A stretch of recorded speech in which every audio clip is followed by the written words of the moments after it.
¿qué tal? Buenos días. Hoy es sábado 13 de abril del 2024. Estamos transmitiendo en vivo desde la ciudad de Culiacán, Sinaloa, México, a través de la página que el Cuarto Pulso tiene en internet, en Facebook, para todo el mundo. Mi nombre es Julio Alvarado y le doy la más cordial de las bienvenidas al doctor Alejandro Alcocer Herrera, oriundo de Ciudad Juárez, Chihuahua, avecindado en esta bendita ciudad, digan lo que digan. Doctor, buenos días. Bienvenido a la mesa de análisis virtual del Cuarto Pulso. Muy buenos días y pues sábado 13, las noticias crecen, los sucesos también crecen.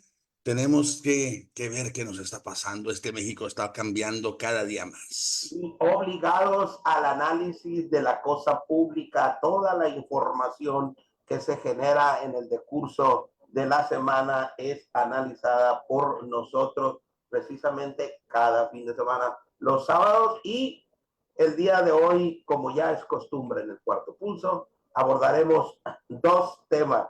El primero de ellos es el asalto a la Embajada de México en Ecuador. ¿Es grave lo que aconteció? Y en la segunda media hora estaremos abordando el tema de la expropiación de las Afores. Para la segunda media hora hemos invitado a la maestra Olga Belén Rubio Beltrán. Ella es especialista en el derecho social, en el tema de las Afores. Nos va a dar luz y claridad qué hacer con tus Afores. ¿Realmente el gobierno federal, a través de esa iniciativa de ley, pretende expropiar tus ahorros, tu pensión? Acompáñanos en la segunda media hora. Bien, el sorpresivo asalto a la Embajada de México en Quito la noche del viernes por parte de la policía local para extraer a Jorge Glass, el vicepresidente de Ecuador, quien ha sido acusado y sentenciado por delitos de corrupción, generó reacciones en contra del gobierno de Daniel Noboa en la mayor parte de América Latina. El asalto a la embajada mexicana en Quito, Ecuador, la noche del viernes 5 de abril, quedó registrado en las cámaras de vigilancia de la sede diplomática. Fuerzas de seguridad ecuatorianas, con armas de alto poder y equipo táctico, saltaron la barda de la embajada. Desde la marquesina, un elemento da indicaciones al resto de los uniformados, que ya estaban al interior. A las 10:14 de la noche, un policía vence la puerta que daba a la biblioteca. El jefe de la Cancillería en la misión diplomática, Roberto Canseco, discute con él. El policía lo empuja para quitar un librero que servía como barricada y en ese momento ingresan más elementos. Dos empujan a Canseco y lo inmovilizan, mientras entre 4 agentes se llevan por la fuerza al ex vicepresidente ecuatoriano y asilado mexicano Jorge Glass, cargándolo por los brazos y las piernas. Canseco es sometido y lo tiran al suelo. Por lo menos 2 civiles más documentan la irrupción con teléfonos. Canseco logra incorporarse y alcanza al grupo, pero vuelve a ser sometido, ahora con más violencia. Poco después de la sede diplomática salen al menos 2 vehículos.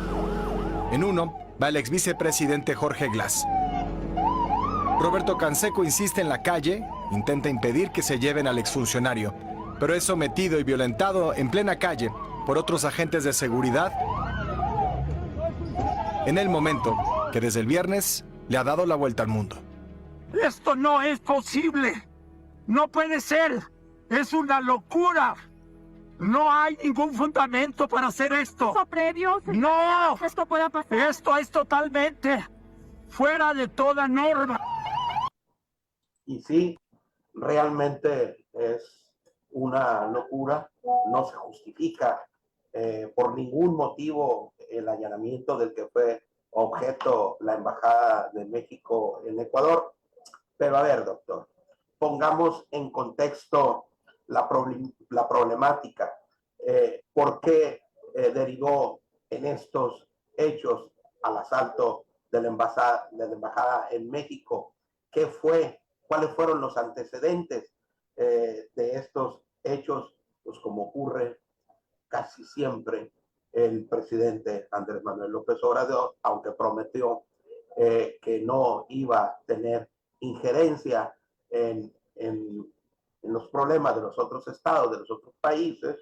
Bueno, aquí recientemente se acaban de realizar elecciones en Ecuador, en la que resultó electo el presidente Daniel Noboa, y luego el presidente Andrés Manuel López Obrador cuestionó el triunfo electoral de Daniel Noboa. Esto derivó en que el presidente de Ecuador retirara de la embajada de México en Ecuador a la representante diplomática. Las relaciones se tensaron. El ex vicepresidente Jorge Glass ha sido juzgado en Ecuador por delitos de corrupción, y luego va y pide asilo político a la embajada de México. Esta problemática data desde diciembre del año pasado.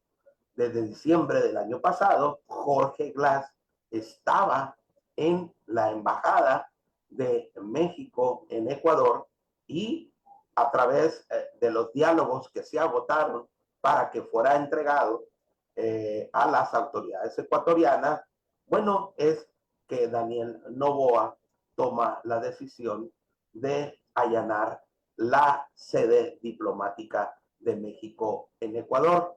Esto también, doctor, derivado de los antecedentes que en el tema de asilo político se tienen por parte de esta administración del presidente Andrés Manuel López Obrador, en el tema de Evo Morales, por ejemplo, que le dio asilo político, en el tema de Castillo, expresidente de Perú, a quienes se pretendió también dar asilo político. Hay que recordar que la familia de Castillo logró entrar a la embajada de México en Perú.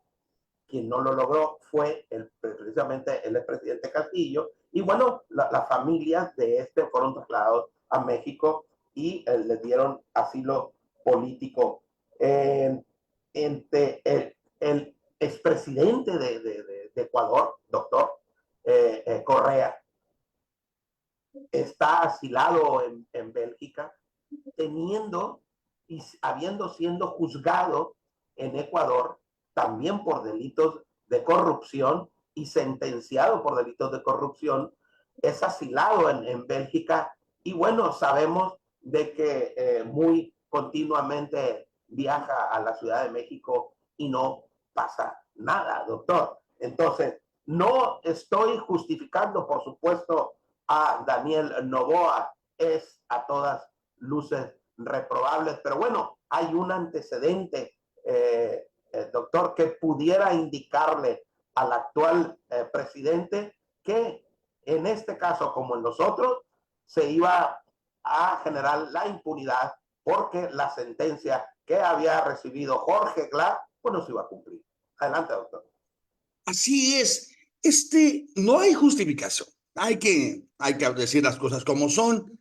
No debemos, no se puede estar violando el santuario diplomático que se ofrece en cada embajada. Si no se puede violar el espacio territorial, no se puede interferir de ninguna manera. Sin embargo, sí, como lo he mencionado antes en las redes, tienen ellos un pequeño pretexto al haber previamente, y yo creo que fue una manipulación, yo creo que van a resultar con eso en el proceso que tienen ahorita ante la ONU, sí, al defenderse. Tienen un pequeño pretexto al haber primero nombrado persona non grata a la embajadora, de tal manera que existe un procedimiento dentro de la Convención de Viena donde tendrían ellos que hacer un nombramiento para que pueda existir ahí la representación. Y al no ver ese nombramiento, al haberlo hecho tácito, digamos, decir, simplemente se entiende que queda aquí el personal, el cónsul, todo para ser los encargados. Al no hacerlo, yo digo que presumen la inexistencia de una embajada ahí y por lo tanto no hay cuerpo diplomático reconocido y pudieron hacerlo. Yo creo que se va a ir por ahí porque es el estilito aquí de nuestros países centroamericanos, ¿no? Es lo mismo que hubiera hecho un López Obrador para justificar una situación. Porque, por ejemplo, ¿cómo justifica el hecho de que él no es injerencista y viola el espacio aéreo boliviano, sí, para ir a rescatar a Evo Morales? Casi en persona fue Marcelo, cuando en realidad estaban a punto de aprenderlo, según él lincharlo, pero iban a aprenderlo nada más.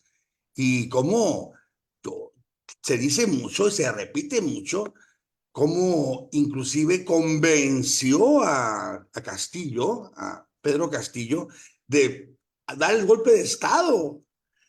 O sea, porque él fue el que en realidad lo motivó. Sí, Y todavía va a ir a rescatar diciendo, ¿cómo son malos? Intenta decir por teléfono, además, pobre, pues no pudo recogerlo. Suéltenlo y se pone a desconocer públicamente a la presidenta y decir que es corrupta, decir que es insultos, insultos hasta infantiles para mi gusto. O sea, sin embargo, sí, no se justifica que nos hayan hecho esto, porque nos lo hicieron, ahí sí. Al presidente es una cosa, a mí no, la verdad, a mí no me inspira gran respeto ya este presidente, por lo tanto, pues lo que le hagan a él, pues nada, no es trascendente, pero a México, sí, en embajada. recuerdo que en campaña, cuando se le entrevistaba al presidente en relación con el tema, él decía que él recogía la doctrina de Genaro Estrada, por cierto, un connotado sinaloense, él es de Mazatlán, Genaro Estrada, y la doctrina de Genaro Estrada primordialmente se sustenta en la no intervención de los pueblos, de los estados, pues, ¿no? Entonces, pero la inercia, la tendencia del presidente Andrés Manuel López Obrador es abrir frente contra otros estados, doctor, y luego se ha vuelto como una costumbre recurrente del presidente de involucrarse en los problemas de las otras naciones, y estas son las consecuencias.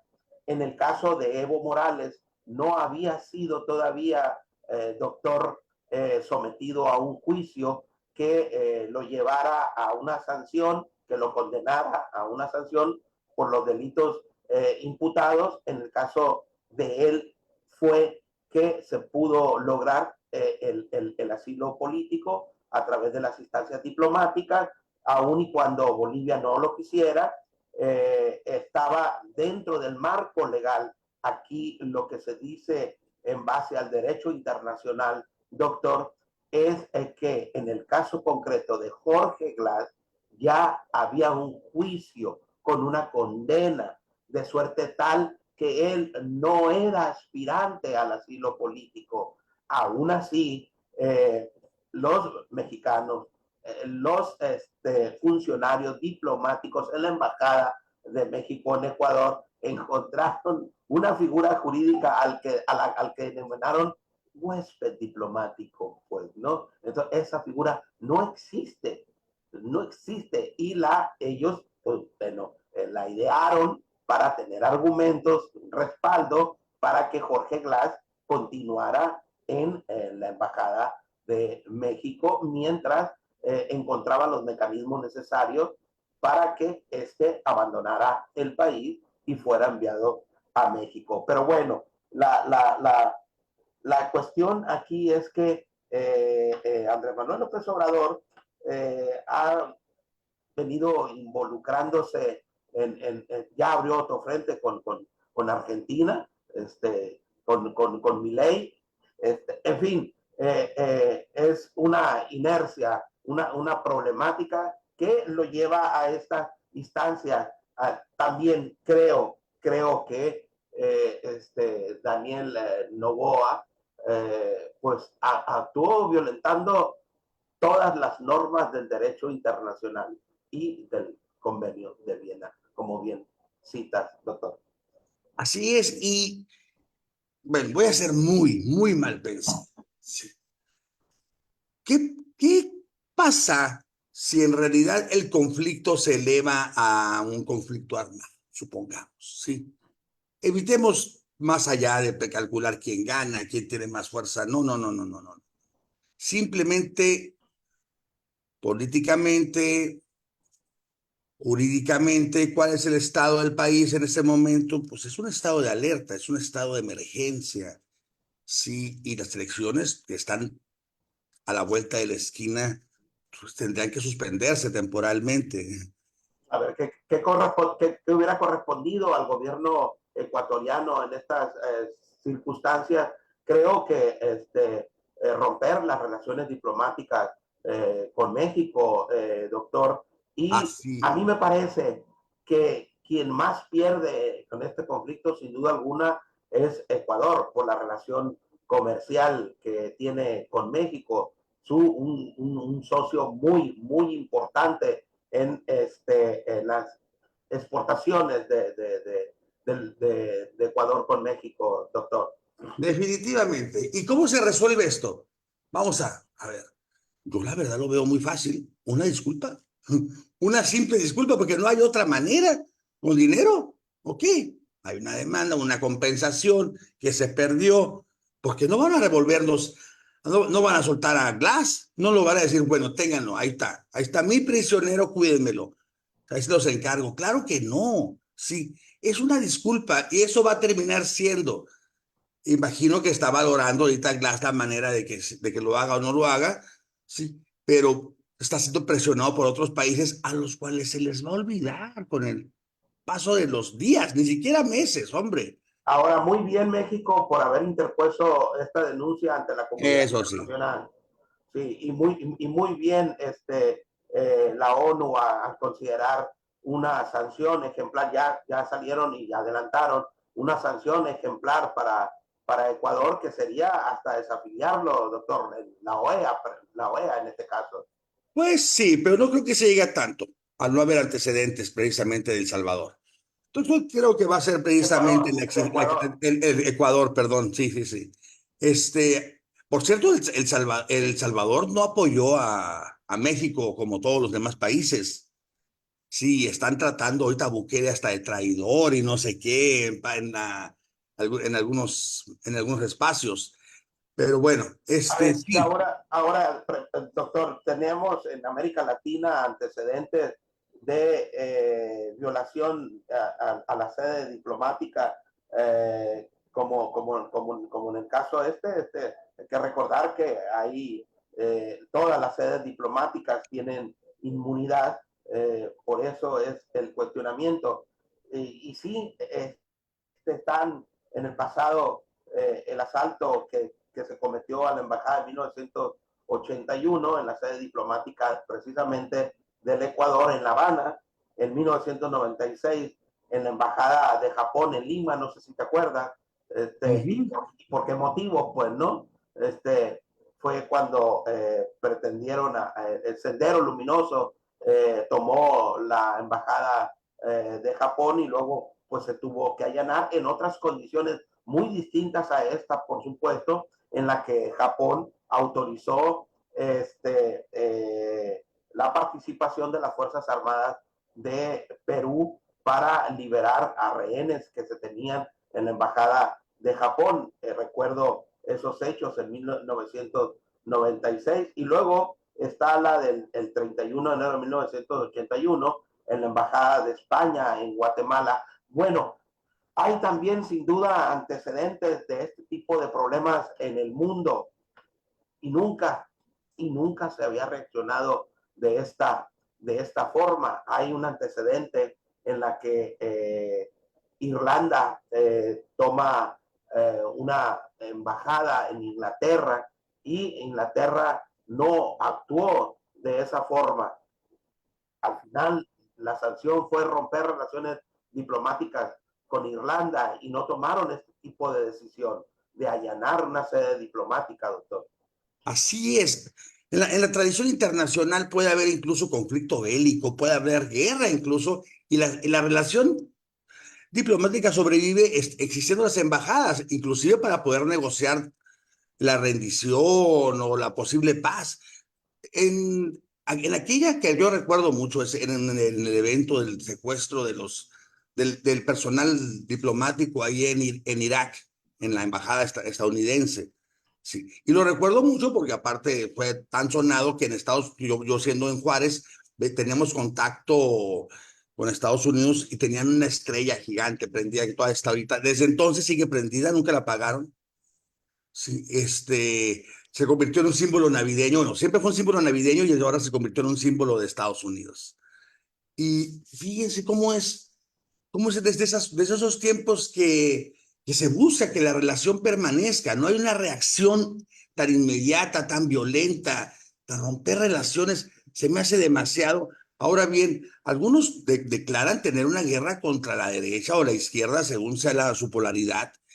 Y es lo que nos está ahorita causando todo esto, porque obviamente el gobierno de Noboa se considera un gobierno de derecha y el prisionero, Glass, pues es del gobierno de Correa, que se dedicaron a fingir ser de izquierda total para externizarse. Lástima que no lo dejaron para Correa, lástima que no lo dejaron quedarse más. 3 periodos en un país donde no existe la reelección, Dios mío. O sea, estamos viendo cosas que están provocando cambios que no son deseables exactamente. O sea, y López Obrador obviamente quiere establecer una izquierda aquí para seguir en el poder.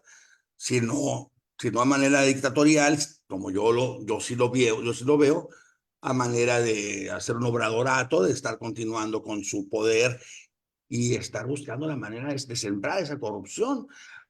Jorge Glass estaba por el mismo asunto que estuvo Rosario Robles en la cárcel, por el mismo asunto que se hablan pestes de Enrique Peña Nieto, Obredech.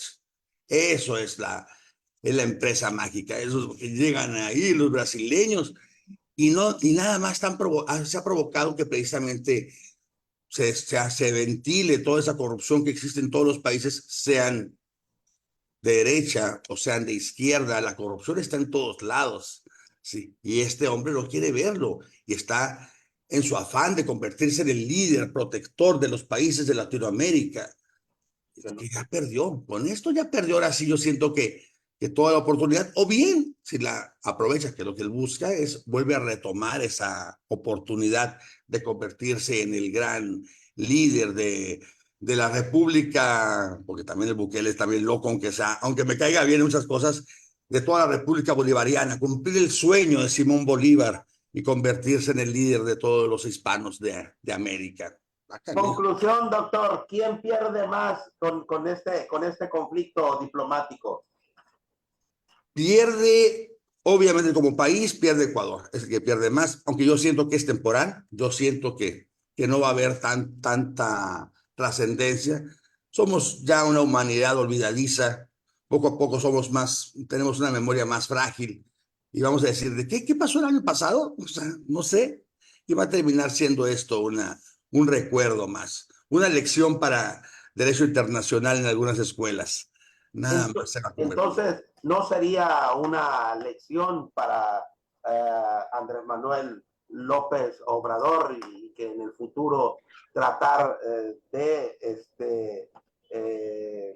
establecer otro tipo de relación en el derecho internacional? Entonces, Oh, sí, para él sí. Para López Obrador va a buscar siempre la manera de terminar sobresaliendo. Y estoy diciendo mucho más allá de su periodo presidencial, él va a seguir. Eso de que ella se va a ir a su rancho, no es cierto. Se va a estar ahí buscando el micrófono permanentemente, sí, dando instrucciones a Claudia, que ya empezó a demostrar que ya no le hace tanto caso. y no le hace tanto caso. Entonces, el presidente sería a la chingada. Así es. ¿A qué otra parte? Es su propiedad. Propiedad, sí. Es totalmente él. Hay que recordar, que así se llama el rancho Así de es. Andrés Manuel López Obrador, al que pretende irse una vez que deje la investidura de presidente. Bien, vamos a pasar a abordar el segundo de los temas del día de hoy, que es el tema de la expropiación de las afores que pretende hacer el grupo parlamentario de Morena en el Congreso y para ello hemos invitado a la licenciada Olga Belén Rubio Beltrán. Vamos a poner el video para poner el tema en contexto. Muchas gracias, Julio. Aquí encantada de... Espérame, ahorita. Gracias. Espérame. La iniciativa que Morena presentó en Cámara de Diputados propone crear el Fondo de Pensiones para el Bienestar. Este fondo se integraría con los ahorros en las Afores que no hayan sido reclamados por los trabajadores a partir de los 70 años, sin importar si el trabajador está o no activo. Lo que proponen es que el dinero de las Afores pase en automático al Fondo del Bienestar cuando un trabajador que haya cotizado en el sector privado cumpla 70 años y no haya reclamado su dinero. En el caso de empleados gubernamentales, esos recursos pasarían al fondo cuando cumplan 75 años. El objetivo, dicen, es beneficiar a 45 millones de trabajadores que recibirían una pensión de al menos 16,400 pesos mensuales. Es decir, que según la iniciativa, se busca financiar este fondo de pensiones para trabajadores con los ahorros de otros trabajadores. Y bueno, como les decía, para analizar este tema que nos parece muy importante, de una relevancia con connotación social, hemos invitado a la licenciada en Derecho Olga Belén Rubio Beltrán. La licenciada Olga Belén es presidenta de la Comisión de Honor y Justicia de la Federación de Abogados de Sinaloa y es secretaria del Consejo Directivo del Colegio de Abogados Jorge Aguirre Mesa. Cuenta con más de 20 años en el ejercicio de la profesión y litiga esencialmente casos, asuntos que tienen que ver con el derecho social y con este tipo de asuntos de las Afores. Maestra, buenos días. Bienvenida a la mesa de análisis virtual del Cuarto Pulso. Muchas gracias, Julio, por la invitación. Y sí, efectivamente, está ahorita esta discusión, esta problemática de reformar en ese sentido esta iniciativa de ley se puede pensar que puede afectar rotundamente a las Afores, y las Afores pues sabemos que representan el ahorro de los trabajadores de muchos años, que quiero decirle al auditorio que nunca antes se había presentado una reforma así en ese sentido. Y obviamente resulta muy apresurado que ya de hecho ya el lunes estaría aprobada, sin que los mexicanos sepamos exactamente cuáles son los lineamientos, el por qué el proceder así tan drástico de que esos afores que no son utilizados pasen a un fondo a propiedad del gobierno federal. De ahí partir la palabra expropiar, porque expropiar pues es adjudicarte algo que no es tuyo. Y obviamente esos ahorros de los trabajadores no son propiedad del gobierno federal, obviamente. La única es que aprobada esta iniciativa, pues sí quedaría en ese sentido, sin que previamente se haya utilizado un mecanismo para efecto de justificar el fin de esta iniciativa. Dos situaciones que son muy falsas. Por ejemplo, dice la iniciativa que de aprobarse va a favorecer el sistema pensionario mexicano. Falso.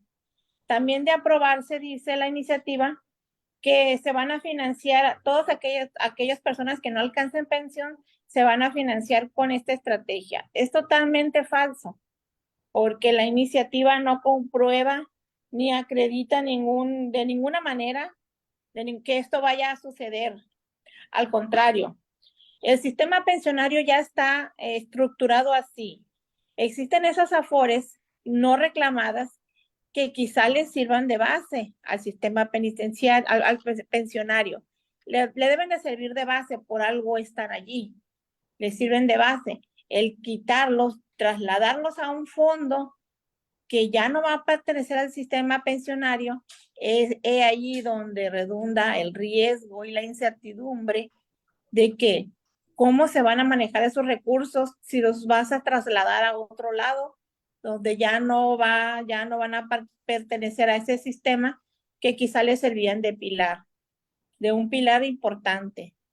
De allí es de que viene esta zozobra que entonces sería lo mejor pues retirar el dinero a los 70 años. Había un plazo de poderlos dejar ahí de 10 años, de una prescripción de 10 años. Hoy acortan el plazo y de facto se llevan ese fondo. Es de facto, o sea, no es de que a ver qué pasa, no, es trasladarlo en cuanto se apruebe la iniciativa. Sin ningún mecanismo, sin que me dé un mecanismo de qué va a pasar con esos recursos, que son ahorro de los trabajadores. Es un tema muy importante, muy interesante, pero ya está a la puerta de la aprobación, ya está en una puerta de la aprobación. Eso es en lo que te pudiera comentar al respecto, Julio. Entonces, licenciada Belén, por lo que me dices, es inviable la reforma porque no es operativa, ¿no? Y es expropiativa, ¿no? No la vemos cómo pudiera ponerse en operación de acuerdo con la reforma, pues, ¿no? Es que esto debería de llevar mucho tiempo para aterrizar algo así. No es como que en 3 días, en una semana, ya aprobarlo el lunes. Esto debe de mediar un mecanismo para poder llegar a ese punto. En todo caso, se hubiera hecho a inicio de la administración, no a unas semanas o a unos días de terminarse. Sí. Algo tan serio que pudiera afectar el sistema pensionario mexicano. Sí, se dice, perdón que te interrumpa, licenciada, se dice que es expropiatorio, pues porque pues no te van a pedir tu permiso para tomarlo de ahí y enviarlo al sistema de pensiones del bienestar. Así es. Del bienestar. Totalmente de acuerdo. Estaba leyendo unos apartados, licenciada, doctor, de la exposición de motivos de lo que le da vida a esta reforma. Y quiero citar textual. Dice en un apartado, dice, porque existe una significativa cantidad de cuentas, dice, en la que ni siquiera, dice, las personas saben que las tienen. Esa es una justificación, ¿sí? Hay otra, dice, existen otras personas, dice, que fallecieron y no dejaron beneficiarios, dice. Sí. O no dejaron al morir, o no establecieron, dice, en sus testamentos quiénes iban a ser los beneficiarios. Esa sí, es una justificación en la exposición de motivos para ir por sus pensiones, por ir por sus ahorros de esos trabajadores. Es decir, doctor, es que no las quisieron. Pero aquí el tema redunda más por el tema de principios, doctor, por un tema de moral, pues, ¿no? Así es. Se las están robando, doctor. Así es. Y se la están robando descaradamente. Toda aquella persona que, por favor, oye, es clásico, están hablando de una edad de 70 años, pues es probable, muy probable, sin que sea siempre generalizado, que la memoria falla y no han ido a recoger el dinero. ¿Se imaginan ustedes? De repente, faltan 2 días para cumplir 70 años, ¿dónde está mi credencial? Vamos a recoger aquello, ya nos van a quitar. Es tremendo. Sabemos que ahorita que se puede ir por él. Oye, papá, espérame poquito, vamos al rato. No, ya no va a estar el dinero. Y van a tener que interponer recursos inviables normalmente porque ya no va a haber manera. Ahora bien, no he visto bien completamente la iniciativa, pero se ha dicho mucho, tú que ya la viste, que el texto es confuso en el aspecto en que dice que van por todo. Y tuvieron que explicar, no vienen por todas por todos los afores, nada más por aquellas que están, ok. y se habla de que todo, en realidad el texto se está prestando a que pudiera pasar, o de que haya confusión, o de lo que sea, y pues va a generar eso una desconfianza tremenda en cualquier instancia bancaria. Va a haber una crisis de cualquier forma. O sea, no importa qué tanto, qué sea la porción que se tome, esa iniciativa no debería pasar, no debe pasar. No. Si depende de los partidos que no son Morena y nosotros, aliados de ellos, deberían pararlo inmediatamente, como se acostumbraba con lo que viniera de parte del gobierno. Sí, es que como bien dice la maestra Belén Rubio, la reforma es terriblemente imprecisa y presenta muchas vaguedades, pues no. Por ejemplo, otra justificación en la exposición de motivos literal es que el sistema al que pretenden migrar las AFORES al Fondo del Bienestar se va a conformar de los ahorros de cuentas, de las cuentas inactivas de los trabajadores con las nuevas, así, con las nuevas, es mixto. Con las activas. Mixto. Y la finalidad, dice la reforma, es pagar el 100% de las pensiones. Es decir, doctor, maestra Belén, les van a pagar el 100% a los nuevos con las pensiones de los otros, de los 45 millones de trabajadores o de cuentas que están ahí, que son en su totalidad 64,619 millones de pesos. Pero las van a completar con las inactivas. Además, la reforma no habla que sea específicamente inactiva, doctor. No. No dice nada más que no se han cobrado. Nada más. Sí. O sea, yo sigo trabajando, me genera más interés, lo dejo ahí mi dinero, espérame. Sí, se me fue la onda. ¿Por qué? Porque pues es hacer fila, es ir al banco, es hacer una bola de trámites. Espérame. Y 70 años, pues a lo mejor no está respetando este hombre nada. Y luego todavía dice que van a completarlo todo con las utilidades de Mexicana de Aviación, del Tren Maya, de la IFA, que en realidad todos esos ahorita son barriles todavía sin fondo, todavía ni siquiera encuentran ese fondo para seguir alimentando esos elefantes. Esta iniciativa es el complemento que presentó el presidente el 5 de mayo, en la que él pretende que se le paguen el 100% y no el 40 o 45 que actualmente se viene pagando, y que cuando recién se emitió, se promulgó aquella iniciativa del presidente, la mayoría de los mexicanos nos preguntamos de dónde demonios va a salir el dinero para pagarle el 100% a las personas que aspiran a pensionarse, pues, ¿no? Entonces, no hay recursos. Bueno, pues ya los encontró el presidente. Y es aquí.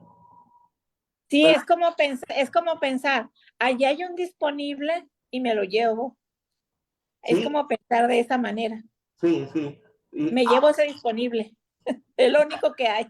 Y ahora, ¿qué hacer, maestra Belén Rubio? ¿Qué le aconsejamos a aquellas personas que ven en calidad de riesgo sus pensiones, sus ahorros? Porque, a ver, yo preguntaba, doctor, en el caso del Seguro Social son 70 años cumplidos, ¿sí? Y en el caso del ISSSTE son 75 años cumplidos, pues no. Pero nosotros sabemos que el problema del incremento de la esperanza de vida cada vez son más las personas de 70 años o más que deciden no jubilarse. Que deciden no jubilarse y seguir trabajando. ¿Por qué? Por la simple y cardinal condición que de jubilarse con el dinero que le dan, pues no le alcanza. Así es. Simplemente no quieren dejar de trabajar, les gusta a muchas personas, pero esperando que va a haber algo cuando terminen. O pudiera ser que por la simple razón de que le gusta trabajar a esa persona, pues cumple los 70 años y bueno, está en condiciones de seguir trabajando. Bueno, pues a esas personas que les gusta mucho trabajar, también están en calidad de riesgo de que les puedan expropiar, porque ese es el concepto correcto, su pensión. Belén. Exacto. Retirar su dinero sería de momento para no correr riesgos. Retirar los cumplidos antes de los 70 años, retirarlo porque se van a ir a un fondo sin pedirte permiso. Sí, y como bien lo citó el doctor, andar interponiendo recursos posteriormente a que te lo aseguraron, a que te lo quitaron, a que te lo robaron, a que te lo expropiaron, pues parecería muy inviable, doctor, aunque también existe el recurso del juicio de amparo, por llamarlo de alguna forma, en contra de estas determinaciones. Pero ¿saben qué? ¿Saben qué? También hay una iniciativa de ley que envió el senador Ricardo Monreal a la Cámara de Senadores para reformar la ley de amparo, para suprimir en algunos casos la figura jurídica de la suspensión. En el juicio de amparo, les explico brevemente, el juicio de amparo viene adjunto con un derecho que se llama la suspensión del acto reclamado. Esa suspensión consiste en que todo ciudadano tiene derecho a acudir a los tribunales para que les protejan de las arbitrariedades de las otras autoridades. Y luego, entonces, cuando es evidente que se va a cometer una violación a los derechos fundamentales de la persona que va y pide amparo, el juez, el tribunal, le concede una suspensión para que de momento no sufra ninguna afectación en sus derechos fundamentales. ¿Sí? Es correcto. Entonces, lo que propone la iniciativa de ley del senador Ricardo Monreal es precisamente que en este tipo de casos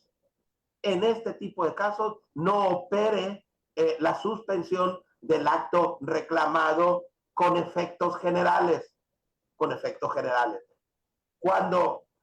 un gobernado, cuando un ciudadano pide amparo en contra de leyes como esta, el juez federal, el juez de distrito, la analiza, la pondera y dice, por virtud de estas leyes, pudiera haberse afectado no nomás Julio Sergio Alvarado Andrade, que viene a pedirme el amparo, pudiera haberse afectado toda la colectividad, nada más 450 millones de personas. Entonces, yo emito la suspensión con efectos generales.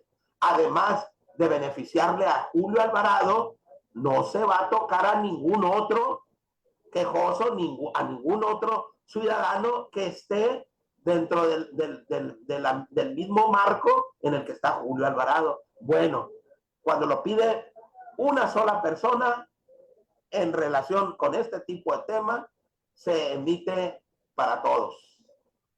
Lo que pretende la reforma es que no se emita para todos, que no haya un beneficio para la colectividad y que solo sea para a quienes soliciten el juicio de amparo. Doctor Belén, nosotros sabemos que hay muchísimas personas que no tienen para pagar un abogado que les elabore un amparo y sabemos cuánto cuestan los amparos.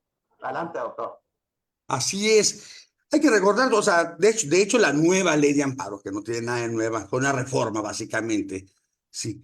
Se considera que ahora tiene ese principio erga omnes, que todo funciona para todos, o sea, todo tiene efectos en todos los demás. Y ahora ya no, van a quitarle ese principio que fue lo que beneficiaba, era el beneficio de esa supuesta nueva, pero la ley de amparo que sigue. Y yo veo una cosa, el presidente del pueblo ya no es más el presidente del pueblo, porque todas sus iniciativas están perjudicando precisamente al pueblo. Le quitan su Exacto. dinero, le quitan las suspensiones, hay que recordar, el pueblo, el amparo es una de las, aunque no esté como enumerado como tal, es una de las garantías del gobernado. ¿Quién es el gobernado?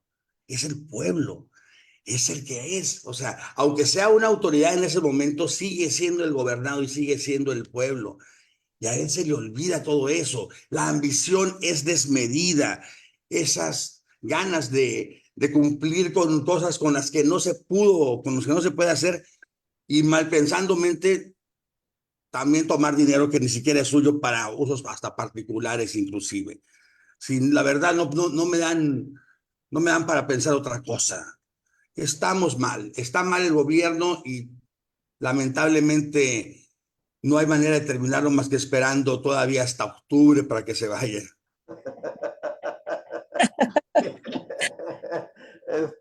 Lorena Sandoval Urquiza dice, no pudo poner mejor nombre al rancho nuestro presidente, dice. Luis Rey, buenos días, y Xochitl Adriana Ceja Andrade también, buenos días, saludan a los panelistas de este día. Bien, conclusión, la propuesta se votará la próxima semana en comisiones y plantea la reforma al artículo 302 de la ley del Seguro Social, para que se puedan disponer de los recursos de las cuentas no reclamadas. Una vez que el titular cumpla 70 años, básicamente se sugiere reformar el artículo 302 de la ley del Seguro Social, entre otros, por supuesto, también la del ISSSTE. Y bueno, inviable lo es, seguramente se pronostican lluvia de amparo en cuanto esta ley sea promulgada, doctor, licenciada Belén, y la sugerencia, insistimos, es que si usted está en condiciones y tiene la oportunidad, es mejor que vaya y retire sus ahorros, su pensión. ¿Alguna otra aportación relacionada con el tema, licenciada Belén? No, yo creo que sí, efectivamente, muy atinadamente, exacto. No pudiera pensarse de otra manera por esa incertidumbre, ese vacío que tendríamos una vez aprobada, dentro de los artículos transitorios que debe de estipular. Yo creo que hay que hacer lo que se pueda hacer y tomar las medidas pertinentes legales en caso de todas las violaciones que se van a venir, violaciones al derecho pensionario, para rescatar los dineros de los trabajadores, porque pues para eso se tendría que trabajar en el futuro, porque sin pedirte permiso y obtener tus ahorros se me hace algo muy injusto, demasiado. Es bastante injusto.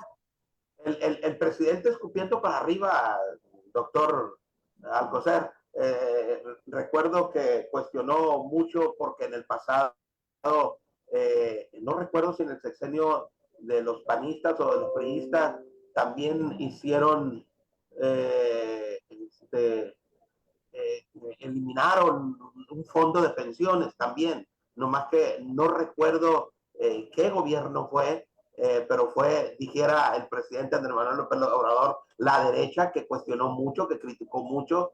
Ahorita lo voy a recuperar, y si no, está ahorita ya Rosario tratando de establecer la información, porque esto viene a colación, porque nos escribe Lorena Sandoval y nos dice, cuando desaparece la Afore de Vancomer, ahí se perdieron muchos recursos. Eso fue aproximadamente en el 2009. Dice, pasó de Vancomer a Afore a Banorte. No, pero lo que yo estoy diciendo, citando, es que en el pasado ya hubo una reforma en la que se eliminaron las pensiones de los ahorradores. Voy a tratar de recuperarlo en estos 5 minutos que nos quedan. y que al modo fue muy cuestionado. Lore está diciendo que fue en 1992. Ahorita vamos a buscar con precisión la información. Adelante, doctor. Así es. También a Peña Nieto se le señaló por haber tomado de algunas de los afores para hacer algún pago, un gasto. No me acuerdo ahorita y quiero acordarme, no tuve a bien ponerme a investigar. Sé que va a ser infructuoso en mi caso, ¿verdad? Así que por eso simplemente lo recuerdo. Y de cualquier forma, pues es la arbitrariedad de este gobierno, no tiene límites. O sea, él ya dijo, sobre cualquier ley, sobre cualquier cosa está la autoridad moral y política del presidente. Él ya cada vez empieza a tocar más fuerte esas distancias que nos separan a los hombres de los dioses. O sea, él ya está elevándose cada vez, su cabeza se está escapando de esta realidad en la que vivimos. Ya no admite, no entiende que se le vaya a acabar tan pronto. No se ha visto ese espejo cómo se va deteriorando. Él piensa que todavía las puede seguir. No sé en realidad. Ya no sé qué más decir de este gobierno. No sé qué más. Qué difícil es para los abogados que están en su favor. ¿Por qué? Porque conocen la ley y saben las violaciones que está ejerciendo. Y tener que defenderlo, eso ha de ser muy, muy difícil. Yo voté por él, no voté en contra de las cosas que había, ¿sí? Y ahorita me arrepiento tanto. Es el único presidente que no me ha decepcionado ha sido Peña Nieto. ¿Por qué no me decepcionó? Porque yo sabía qué esperar de él, sí. Pero por los demás, pues sí, todos nos decepcionan, pero este fue el colmo. No quiero esperar lo que siga el siguiente, si en realidad viene de su bancada, de su grupito de amigos. No sé, no quiero imaginar o no quiero todavía dejar en la idea de que este hombre no se quiere ir. Belén. Exactamente. Así es, este es un hecho sin precedentes. Nunca se había trastocado así el dinero de los trabajadores, los ahorros, jamás. Es sin precedente. Y si bien me citaste unos ejemplos de que cuando los afores pasaron, no, eso no tiene nada que ver con lo que está pasando ahorita con esta iniciativa, no tiene nada que ver. Bien. Esto sí puede ser un total desastre, y así se vislumbra como un total desastre. Bien, prometemos dar la información en el próximo de los programas. El próximo sábado estaremos dando la información que le quedamos a deber el día de hoy. Vamos a hacer una investigación y lo estaremos dando a conocer. Muchísimas gracias por tu participación, maestra Belén Rubio. Gracias. Muchas gracias, doctor, por volver a coincidir de nueva cuenta en la mesa de análisis virtual del Cuarto Pulso. Como siempre, el agradecido soy yo y espero que la audiencia sí valore todas estas cosas que suceden para tomar decisiones muy trascendentes en el futuro.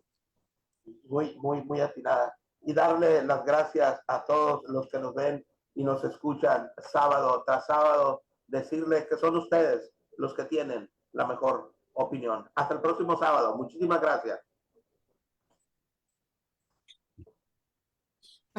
Vamos. ¿Cómo te quedó el